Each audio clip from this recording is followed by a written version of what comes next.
What's up, guys? Welcome to the live. Subscribe if you're new, hit that notification bell so you don't miss any of my daily content. Crystal Palace 1, Manchester United 2. United came from behind to win at Palace for the first time in about 2 years.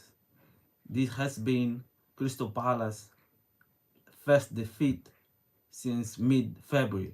So Crystal Palace is a very strong team at home. They have managed to create a fortress at home. A hard team to beat. In the first half, apart from an early chance that Casemiro should have scored, United were second best. After Casemiro missed that chance, it was all about Crystal Palace. And in fact, Crystal Palace should have won the game in the first half. They had so many chances. They had at least 4 clear-cut chances to win that match. But unfortunately for Crystal Palace, their strikers didn't have their boots on. So Walton had a strike from the edge of the box straight at the keeper. Mateta had a 1v1 with the keeper that he put wide. Normally Mateta would score that chance.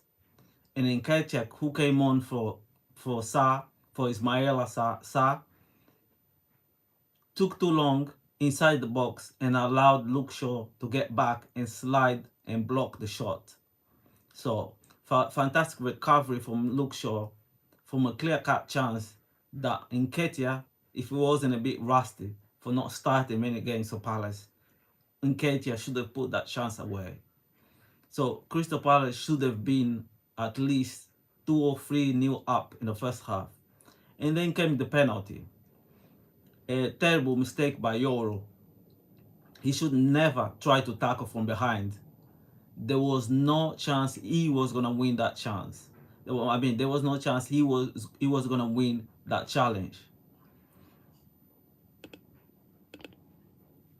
So he tackled Mateta from behind and he conceded the penalty. Ironically, Mateta scored the penalty, but after he was asked to retake the penalty because he had like the shot touched his left foot basically. A similar incident happened last year in the Champions League with the Atletico Madrid incident. But Mateta scored the second take anyway, so Crystal Palace led 1-0 into the break. Nothing more than what they deserve. Nothing more than what they deserved. But if they had the scoring boots on, they should be leading that game. Man United should have been dead and buried in the first half. So in the second half, we had a different United. You ask yourself, where was this United in the first half? United came back strong in the second half. There was more intensity. Hello and welcome to the channel. Subscribe if you're new, hit that notification bell, and let's continue. So United came strong in the second half. A different United, more intensity. They were winning the 50-50 balls. They were passing the ball around better. They were winning the challenges. They basically were in control of at the beginning of the second half. Whatever they didn't do in the first half, I don't know what Amorim told them at halftime, but United came back very strong in the second half. And then there was the Zirkzee's goal. What a goal! For him to have the skill to chase the ball down, the calmness to wait the ball to drop, and then the technique to volley on his left foot and to put the ball in the corner from that tight angle. That was a fantastic goal. And I said in my previous video that people need to get off Zirkzee's back because Zirkzee is a fantastic player. He's a bit rusty because obviously Amorim hasn't been playing him, so he is rusty. But he's shown in the previous game that he is a very good player, a very clever player, very technical player. And that goal showed. That was Marcus van Basten, That was like Mark van Basten back in the 90s. That volley reminded of goal that Van Basten scored, and in Euro, I think Euro 96, if I'm not wrong, 96 or 94, Euro 98, if I'm correct. Yeah. Anyways, that Van Basten goal against the late Soviet Union. Anyway, Zirkzee got Man United back into the game. And then Mount scored the winner. Mount scored the second from a free kick. A low shot into the corner that Dean Henderson should have done better. For at least one of the goals, for at least the second goal, Dean Henderson should have done better. And for Zirkzee's goal, he will be gutted that Zirkzee managed to squeeze the ball in from that tight angle. Dean Henderson is not going to be happy about his performance against United. Ironically, United, his former team. Anyway, so that was 2-1. United managed to turn the game around. But the question is, why didn't they start like that, the game? Why did they have to wait until the second half to start performing? Also, a major positive was great to see Lisandro Martinez back after he had a crucial ligament injury about 10 months ago. And ironically, he got himself injured against Crystal Palace. And he returns to Man United against Crystal Palace. But it was wonderful to see him back playing football again. And it will be interesting to see where Amorim will slot Lisandro Martinez, because he is definitely United's best left-sided centre-back. But Luke Shaw has been playing well in that position. But now what I would like to see is Lisandro Martinez, whenever he's fit, and Amorim should not rush him into the starting 11. Amorim should ease Martinez back into the starting 11.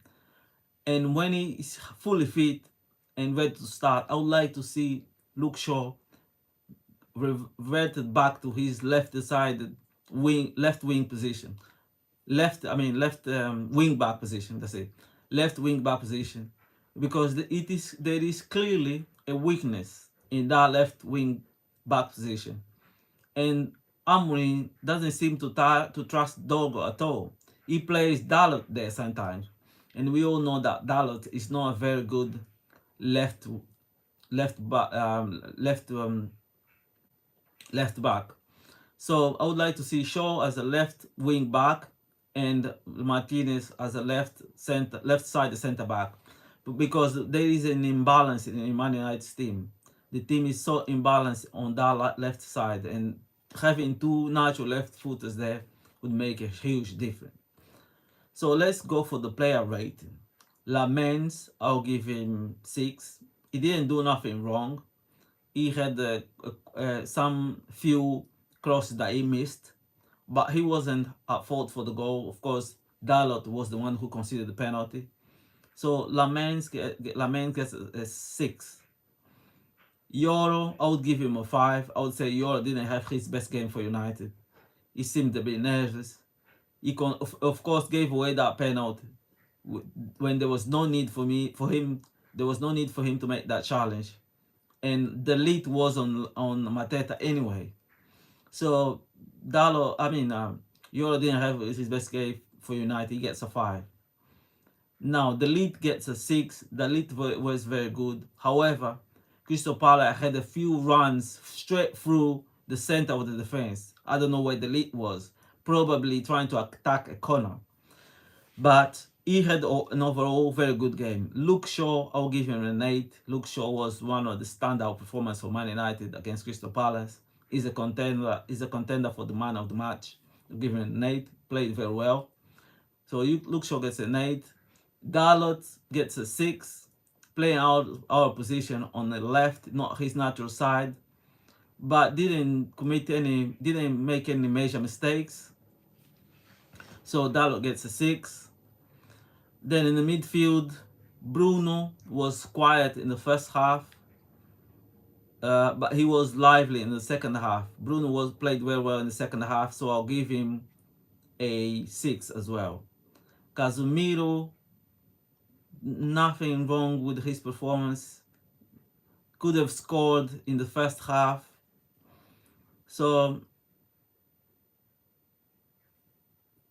I'll give Casemiro a 6 as well. A lot of 6s, you wonder why. There were a lot of average performances, especially in the first half. Moving on, so that was Casemiro gets a 6. Mount gets a 7. He scored a goal. He didn't do much in the first half, but was lively in the second half. Was much better. Mbuemo, not his best performance for United. He gets a 6. He didn't see him going past it. A defender once, putting across once. Not Mbuemo's best performance, but didn't do anything wrong. He gets a 6. And Zirkzee was quiet in the first half.